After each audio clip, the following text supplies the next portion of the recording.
लागै छै अपने सबके मिथिला संस्कार पर स्वागत करै छी। कते लोग कहैया माछ मरुआ नहीं खाइ छै, कते लोग कहै छै माछ मरुआ खाइ छै। ई देखियौ अशुद्धेमे पितृपक्ष चलै छै तखने जितिया होइ छै। आ एहिमे माछ मरुआ सनातनी से लोग खाइत एलै, आब जिनका नहीं मन मानै छै से नहीं खाइ छथिन, लेकिन केओ कहतै कि जे नहीं खाइ छै से बात नहीं छै। नहाय खाय के दिन से ई पाबनि शुरू होइया, किया जे नहाय खाय के ही बहुत महत्व छै एकर। खड़ी तेल जे चढ़ै छनि से जितवाहन के देह में लगै छनि बच्चा जकाँ। 8 साल के जितवाहन छथिन, हुनकर जे उधरल पुधरल देह रहै छनि नोचल नाचल, से खड़ी तेल लगा के हुनकर देह चिक्कन भऽ जाइ छनि जितवाहन के। आ ओ आशीर्वाद दै छथिन जे पुत्रमान हो अहाँ, पुत्र के अहाँ के रक्षा करब हम।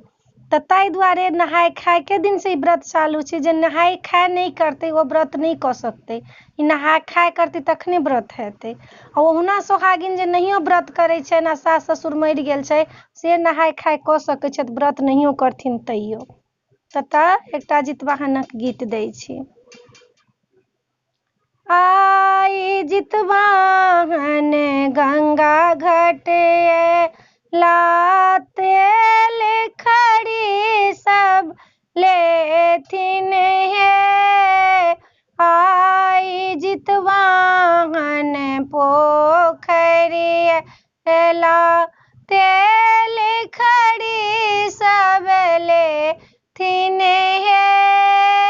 तेल चढ़ेबै खड़ी चढ़ेबनि, जितवाहन के मने बनी हे।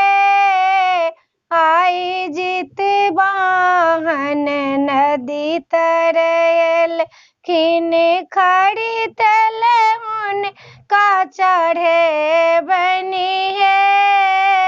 आई जितवाहन नर्मदा तट एलखिन खड़ी तेल हुनका चढ़ेबनि हे। विनती कऽ कऽ हुनका बजेबनि, चरण के तेल सँ धोबनि हे। खड़ी तेल लगाए हुनका चरण के धोबनि, पुत्र के रक्षा मंगबनि हे। खड़ी तेल लगाए हुनका चरण के धोबनि, पुत्र के रक्षा मंगबनि हे। सब माया सब बहिनिया सब सोहागिन एथिन हे।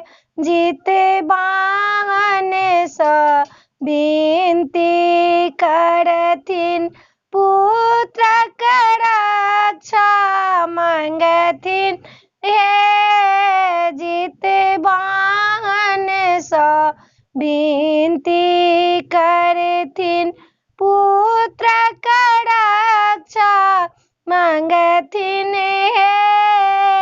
आई जितवाहन गंगा घाट एलखिन खड़ी तेल लेथिन हे। वीडियो में इएह छलै। अपने सबके नीक लागत तऽ चैनल के सब्सक्राइब करऽ नहीं बिसरबै, जरूर सब्सक्राइब करबै, लाइक करबै, कहबै जरूर बिसरबै नहीं, बिसरऽ के कोशिश नहीं करबै। किछु पूछऽ के हैत तऽ जरूर पूछब, बिसरब नहीं। हम तऽ धिया पुता छी, अपने सबके नजर में किछु गलती हैत तऽ क्षमो मांगै छी। आ कहबै सब्सक्राइब करऽ के नहीं बिसरबै यौ, नहीं बिसरबै। जय मिथिला, जय माता जी।